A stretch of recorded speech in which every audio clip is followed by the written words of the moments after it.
नमस्कार। न्यूज़ 18 के digital platform पर आपका बहुत स्वागत है। मैं हूं आपके साथ अंशिका पाठक। प्रेमानंद जी महाराज जो कि हमेशा से ही रील्स में, इंस्टाग्राम हो चाहे कोई भी सोशल मीडिया साइट्स हो, हमेशा ही उनके प्रवचनों को बहुत ज़्यादा पसंद किया जाता है। उनके कथा बोलने के तरीके को बहुत पसंद किया जाता है और जो संदेश वो देते हैं उसे भी बहुत ज़्यादा पसंद किया जाता है। लेकिन बीते कुछ दिनों से प्रेमानंद महाराज जी की तबीयत बहुत ज़्यादा ख़राब चल रही है और जब वो अस्पताल पहुँचे तो उसके बाद से तो उनके चाहने वालों की लंबी लंबी लाइनें लगने लगी अस्पताल के बाहर ही। लेकिन जैसे ही वो दोबारा लौटे तो लोगों ने राहत की सांस ली कि प्रेमानंद जी महाराज एकदम ठीक है। अब सवाल यह है कि आज प्रेमानंद जी महाराज की तबीयत कैसी है और महाराज जी से अब कौन मिलने आ रहे हैं। लगातार उनके साथ मुलाकात का सिलसिला जारी है, कई लोग उनसे मिलने के लिए पहुंच रहे हैं।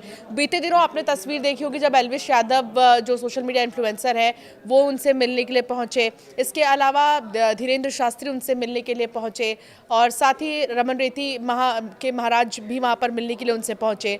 तो महाराज जी ने ऑन कैमरा अब अपनी हालत के बारे में खुद बताया है। जी हाँ, अगर एक सवाल आपके मन में है कि अब महाराज जी की हालत कैसी है, तो अब ऑन कैमरा प्रेमानंद जी महाराज खुद सामने आए हैं और उन्होंने अपनी हालत के बारे में बताया है। वृंदावन के प्रसिद्ध आध्यात्मिक गुरु संत प्रेमानंद जी महाराज, श्री हित प्रेमानंद गोविंद शरण जी महाराज के स्वास्थ्य को लेकर हाल ही के दिनों में सोशल मीडिया पर कई अफवाहें और चिंताएं फैली, लेकिन आश्रम और विश्वसनीय स्रोतों से मिली जानकारी के मुताबिक उनकी स्थिति स्थिर है और धीरे धीरे अब सुधार उनके स्वास्थ्य में हो रहा है। प्रेमानंद जी महाराज को कई वर्षों से जो है किडनी डिसीज़ है, एक जेनेटिक बीमारी जिसे कहा जाता है, जिसमें कि किडनी धीरे धीरे काम करना बंद कर देती है। वर्तमान में उनकी दोनों ही किडनियां फेल हो चुकी हैं, जिसके कारण उन्हें रोज़ाना डायलिसिस यानी कि बहुत ज़्यादा परेशानी का सामना करना पड़ता है। ये प्रक्रिया मथुरा के राधा केली कुंज आश्रम में हो ही रही है और उनका लगातार इलाज भी होता है समय समय पर।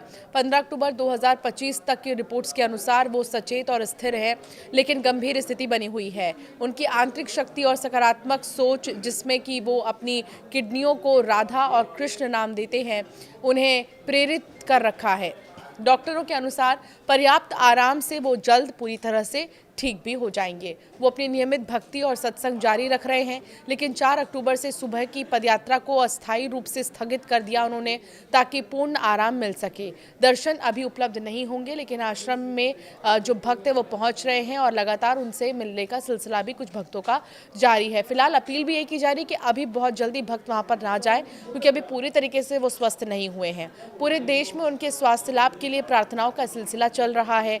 समाजवादी छात्र सभा ने लखनऊ में होर्डिंग लगाकर प्रार्थना की है।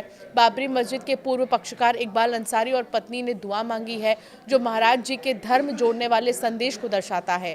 अजमेर शरीफ दरगाह में मुस्लिम भक्तों ने विशेष प्रार्थना की है। अभिनेता एजाज खान ने सोशल मीडिया पर किडनी दान करने की पेशकश की है। हालांकि महाराज जी ने किसी को दान न करने के निर्देश दिए ताकि किसी को कष्ट ना हो। फिलहाल प्रेमानंद महाराज जी ने खुद कैमरे के सामने आकर ये बताया है कि उनकी हालत कैसी है। आश्रम के आधिकारिक हैंडल ने स्पष्ट किया कि वो ठीक है और अफवाहों से परेशान बिल्कुल भी ना रहें। प्रेमानंद जी महाराज जी की सादगी, राधा कृष्ण भक्ति और समाज को जोड़ने वाले संदेशों ने उन्हें हिंदू मुस्लिम सबके प्रिय बनाया है। उनके शीघ्र पूर्ण स्वस्थ होने के लिए भी लगातार जो भक्त हैं वो प्रार्थना कर रहे हैं। और बीते दिनों जो तस्वीरें सामने आई थी जब धीरेन्द्र शास्त्री मिलने के लिए पहुंचे थे प्रेमानंद जी महाराज से, वो तस्वीर हर किसी ने देखी और फिर वाकई में ये जो मिलन था, इसको लेकर बहुत लोगों ने बहुत सारी चीज़ें लिखी, बहुत संदेश भी लिखे हैं और हर किसी ने यही कामना की है कि प्रेमानंद जी महाराज जो संदेश देते हैं, पूरी दुनिया को देते हैं, वो संदेश को रुकना नहीं चाहिए। और प्रेमानंद जी महाराज जैसे व्यक्ति जो है इस देश के लिए बहुत ज़्यादा ज़रूरी है। इस तरह की प्रतिक्रियाएं भी सोशल मीडिया पर देखने को मिली हैं।